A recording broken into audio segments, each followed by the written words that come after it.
But what I would like to mention are 4 points about the gold standard in very general terms.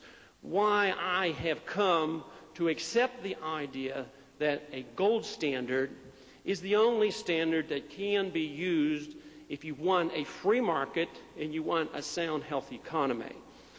First off, it's the issue of central planning.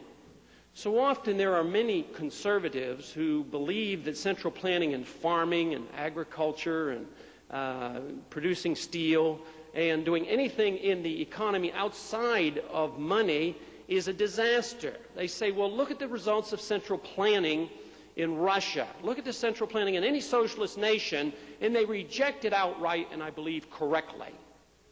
But in the same sense, they reject central planning in every other area, but wholeheartedly endorse the same concept with central planning in money.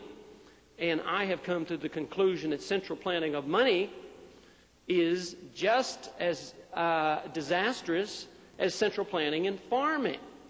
And therefore, just the general idea, the notion that man is capable of planning the economy by controlling the money.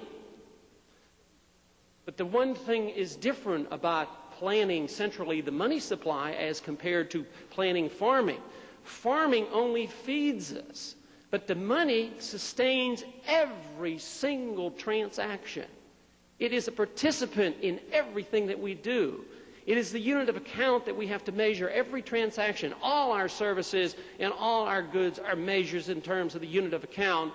And if we believe that we can plan centrally and determine that unit of account without the market participating, I think we get what we have now, very chaotic conditions, which are bound to get more chaotic after a period of time.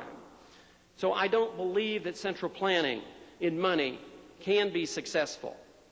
I happen to believe and accept the ideas of the Austrian School of Economics, as Mises in particular explained, that the business cycle is precisely caused by central planning of money, and that the booms and busts are inevitable. That as we drive the economy this year and for next year's election, you will see conditions improve, but sure enough, you will see the consequence of the inflation that we have today. In a couple years, you will see the recession, if not the depression of '86 or '87. So it is for this reason, out of a humanitarian concern for our people, that we must reject the notion of central planning in money, just as we reject the central ideas of central planning in agriculture or steel manufacturing. So central planning of money, I reject outright. The second major reason why I reject the notion of paper money is the issue of power. I believe we must address this because even though those who wield the power and the control of the money, I sincerely believe they're well motivated to do what is good and right for the people. Just as the liberal interventionist is assuming he's doing good by building houses for the poor people. But they never take into account that they tear down more houses than they build up, and that so much of the HUD money goes to building country club communities. So I would say the same thing happens because the power is abused and misdirected. But it's an ominous power. There is no other power greater than the power over money, the power to create and contract the money supply, the power to control the purchasing power of your money.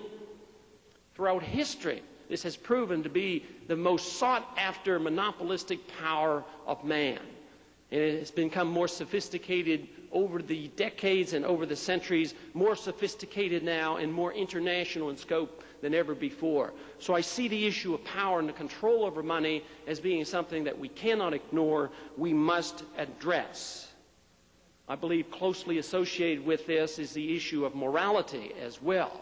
By what moral right do we have to create purchasing power out of thin air? Whether it's done by the creation of credit or Federal Reserve notes, or whether it's the creation of SDRs in an international scope, by what right do they do this? Is it any more moral to dilute the value of your purchasing power of the money you hold in your wallet than it is for the farmer to dilute the milk supply with water? I would say there's an issue of morality here just as strong as the issue of power. I also happen to believe also, because it's a moral issue more than an economic issue, It is for this reason that the people have lost trust in their government, trust in the banks, trust in business, trust in themselves, and that we are a nation of distrust.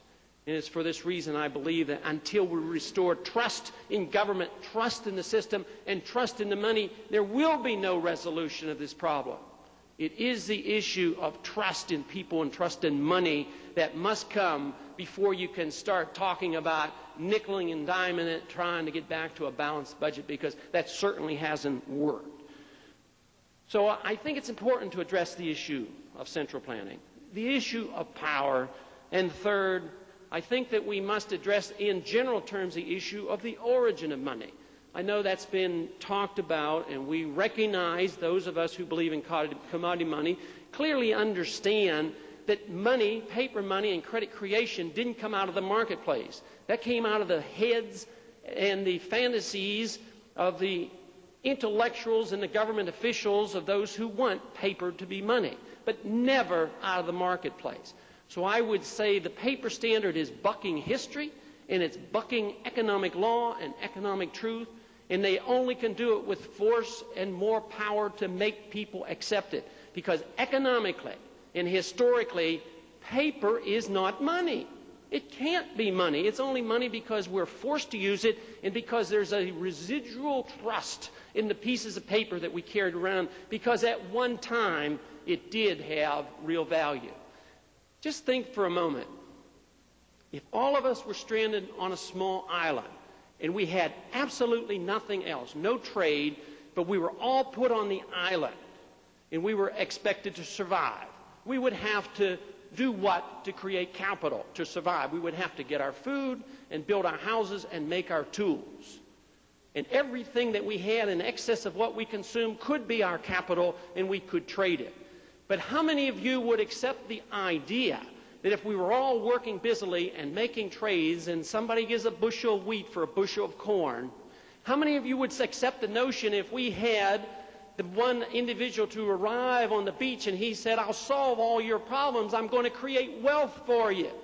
I have this little thing called a printing press, and I'm going to print up Federal Reserve notes, and you all be wealthy"? How many would trust the individual? He would probably be thrown off the island for coming up with a scandalous idea. It wouldn't work. You have to have something that people seek after and they hold as something important and something that they will hold as money. History shows that people have chosen gold first and probably silver second.